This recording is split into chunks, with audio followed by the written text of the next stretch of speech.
sancionada com vetos a lei que reestrutura ministérios. Foi publicada com 4 vetos no Diário Oficial nesta terça-feira, a Lei 14.600 de 2023, referente à organização básica dos órgãos da Presidência da República e à reestruturação dos ministérios.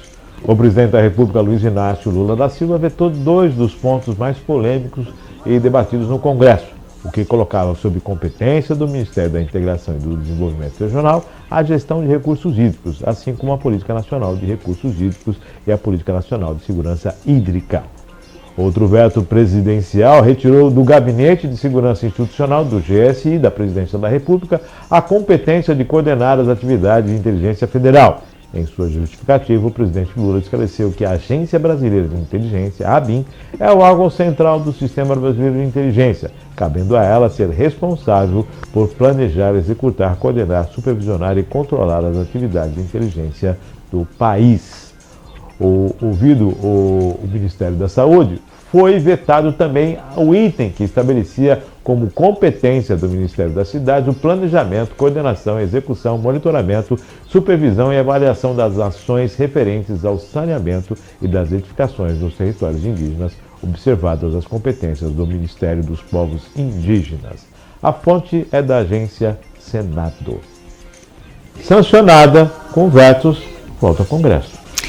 Volta para o Congresso, que é o grande, dono da lei, e o Congresso é quem vai decidir, né? Ou mantém os vetos, ou derruba os vetos. Isso. Aí entra aquela questão do lobby político, da articulação política. Sim. E a gente não tem dúvida em falar sobre a questão que envolve o orçamento secreto. Então, eu li uma matéria ontem que o presidente Lula foi para a Itália, está na Itália, né? Mas que antes deixou o Congresso bonzinho. 1 bilhão. 1 bilhão, deixou na mesa para poder viajar em paz com a dona Janja, né? E a gente sabe que é assim que a banda toca. Essa que é a grande verdade, né? Em que pese esses vetos, o Congresso agora vai negociar com o presidente, né? O que vai passar, o que vai ficar. E é assim que a coisa toca. Não tem outra forma da gente colocar essa situação, né? O famigerado e criticado orçamento secreto agora... verbas do relator, né? Verbas do relator. Então, continua a mesma troca de favores, os mesmos pagamentos, com um outro nome, né?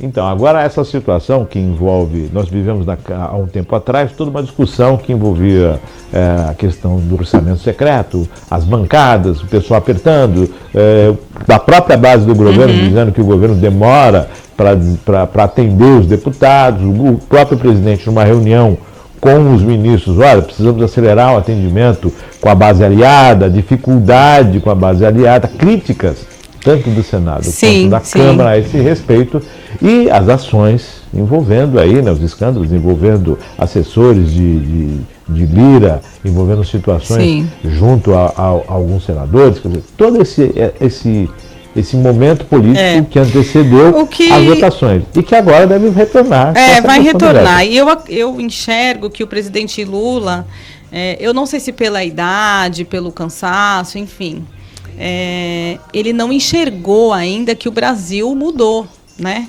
O slogan do governo nessa legislatura é "O Brasil voltou", mas a verdade é que o Brasil mudou.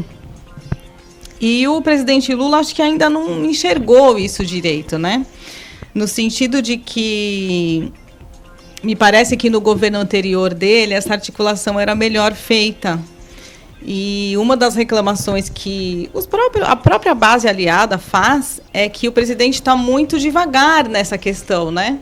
De articulação, de atender os políticos. Você veja, os cargos de segundo escalão ainda não foram preenchidos. Foi uma promessa que ele fez, né? Vou deixar aqui 1 bilhão para vocês gastarem enquanto eu viajo. E quando eu voltar, essas nomeações do segundo escalão serão feitas. Há um entendimento que quando você começa a não nomear algumas ocupações no seu governo, você acaba prejudicando o próprio governo. Sim. E são são engrenagens importantíssimas para que a máquina administrativa funcione. Isso. E a máquina política também consiga avançar. Sim, a máquina administrativa e a máquina política, muito bem ressaltado. Então, esses cargos estão em abertos, né? E a verdade é que cada deputado, cada senador, né, ministro quer o seu... Vamos colocar de um modo bem simplista. Você na sua casa, você tem uma colaboradora que cuida da sua alimentação. Uhum. E você na sua casa também tem uma vaga para uma colaboradora que cuida da arrumação da sua casa. E você na sua casa tem mais um colaborador que cuida do jardim da sua casa. Se você deixar de ter um ou dois desses colaboradores, alguém vai ter que fazer um outro serviço a mais e algo vai ficar meia boca. É. Ou você vai não ter arrumação, ou você vai ter o jardim, ou você não vai ter alimentação. O que você Isso. Escolhe? E os espaços não ficam abertos, né? Não existe espaço aberto. Se você não ocupar, alguém vai ocupar. Então, eu acredito que se o presidente Lula não tomar esse cuidado, né, de viajar menos e articular mais, conversar mais com o Congresso, eu vejo aí uma dificuldade. São 7 meses de governo já e ainda precisa ficar, né, deixando... O pessoal fala nessa questão das viagens dele, então apelidaram até de Lula de mel, né? Lula de eu me lembro, Márcio, fazendo aqui um apontamento, né, que o Cacete e Planeta fazia um programa em que eles chamavam o presidente Fernando Henrique de Viajando Henrique Cardoso. Né? O pessoal mais velho aí vai lembrar. O presidente Lula não está fazendo nada além disso. Ele só está viajando com a dona Janja em lua de mel, né? E o país está ficando de lado. Isso são reclamações, inclusive, da própria base aliada, né?